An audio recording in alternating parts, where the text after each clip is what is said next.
हमारी व्यथा को सुनेंगे, समझेंगे, वो वोट किसको देंगे ये उनका सोचना है। ये वोट मैं अपना वोट किसे दूंगा ये मेरा सोचना है। किंतु हिंदी के विरुद्ध उठी हुई किसी भी आवाज के विरुद्ध किसी भी मंच से, चाहे उस मंच में कितने भी मंत्री हो, कितने भी संतरी हो, कितना भी पुलिस प्रशासन हो, मैं हिंदी जिंदाबाद, हिंदू जिंदाबाद और हिंदुस्तान जिंदाबाद कहने हिंदी को ऐच्छिक विषय के रूप में रखा जाएगा। थर्ड लैंग्वेज, प्रथम जो लैंग्वेज के रूप में स्थानीय भाषा और द्वितीय के रूप में अंग्रेजी और थर्ड लैंग्वेज के रूप में भारत की सभी भाषाएं, वो असमिया भी हो सकता है, हिंदी भी हो सकता है, गुजराती, उड़िया, कुछ भी हो सकता है। अब बीजेपी का हूं, राष्ट्रीय स्वयं सेवक संगठन तक आगे करता हूं। हाँ, ये अलग बात है कि अब वो लोग मुझे शत्रु की निगाहों से, अब बीजेपी की निगाहों में मैं दुश्मन बन गया। लेकिन तुम कितने भी दर्द दो, मैं दुआ तो तुम्हें।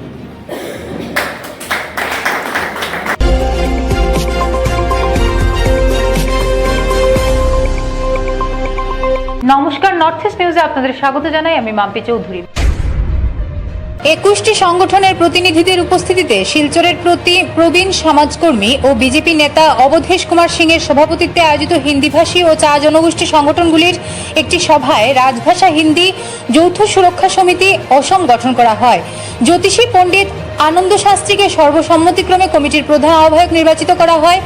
সকল সংগঠনের সভাপতি ও সেক্রেটারিদের সহ আহ্বায়ক নিযুক্ত করা হয়।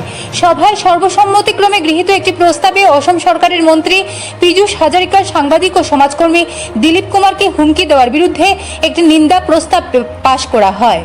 বিগত 13 অক্টোবর সার্কিট হাউসে তার সাথে দেখা করতে যাওয়া প্রতিনিধি দলের সদস্যদেরকে হিন্দি দৈনিক প্রেরণা ভারতীর বিজ্ঞাপন বন্ধ করার হুমকি দিয়েছিলেন মন্ত্রী হাজারিকা।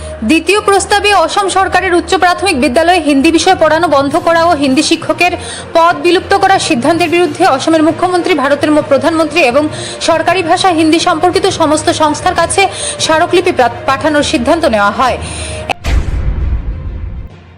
हिंदी को ऐच्छिक विषय के रूप में रखा जाएगा। थर्ड लैंग्वेज, प्रथम जो लैंग्वेज के रूप में स्थानीय भाषा और द्वितीय के रूप में अंग्रेजी और थर्ड लैंग्वेज के रूप में भारत की सभी भाषाएं, वो असमिया भी हो सकता है, हिंदी भी हो सकता है, गुजराती, उड़िया, कुछ भी हो सकता है।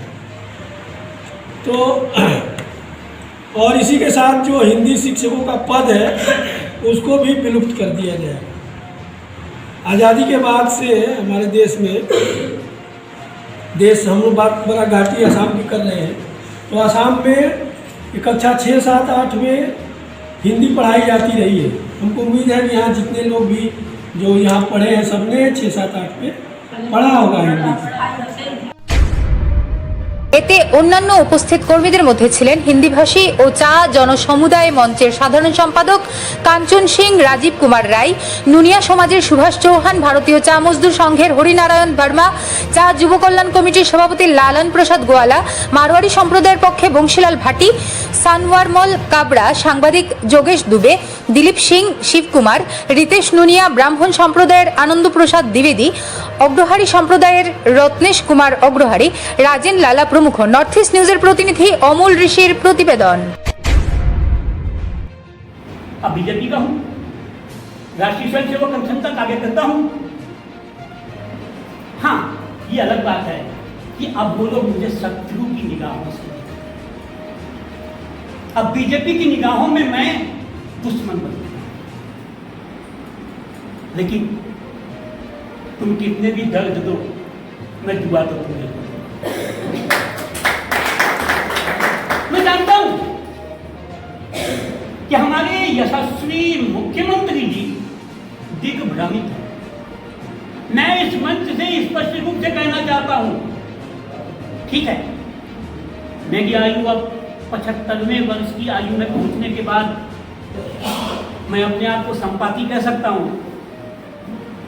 क्योंकि समूह में मैंने एक जटायु से जुड़ा हुआ संदेश देखा था तो मैं अपने आप को संपादी मान सकता हूं, मरने की कगार पे हूं, लेकिन एक बात, एक वचन देता हूं, किसी भी धरना में, किसी भी प्रदर्शन में, जेल भरो आंदोलन में, किसी भी सार्वजनिक स्थल पर, जहां पर भी वैधानिक रूप से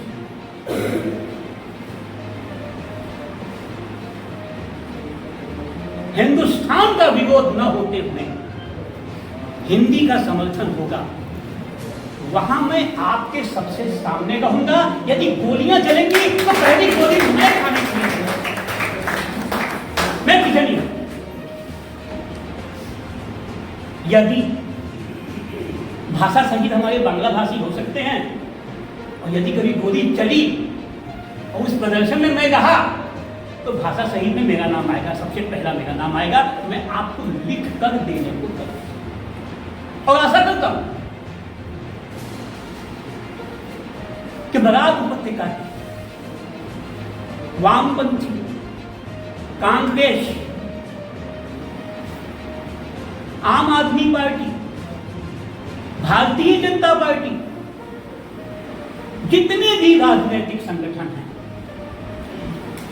हमारी व्यथा को सुनेंगे, समझेंगे। वो वोट किसको देंगे ये उनका सोचना है।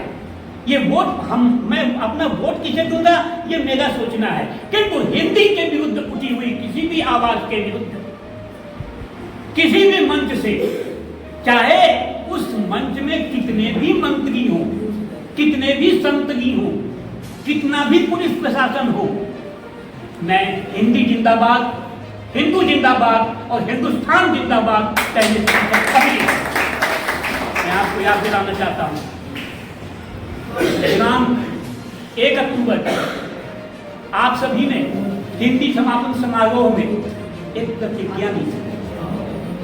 मेरे विचार से उस प्रतिज्ञा पत्र को एक बार आप फिर से निकाल करके अपने पर्स में से पढ़ लेना कि आपने क्या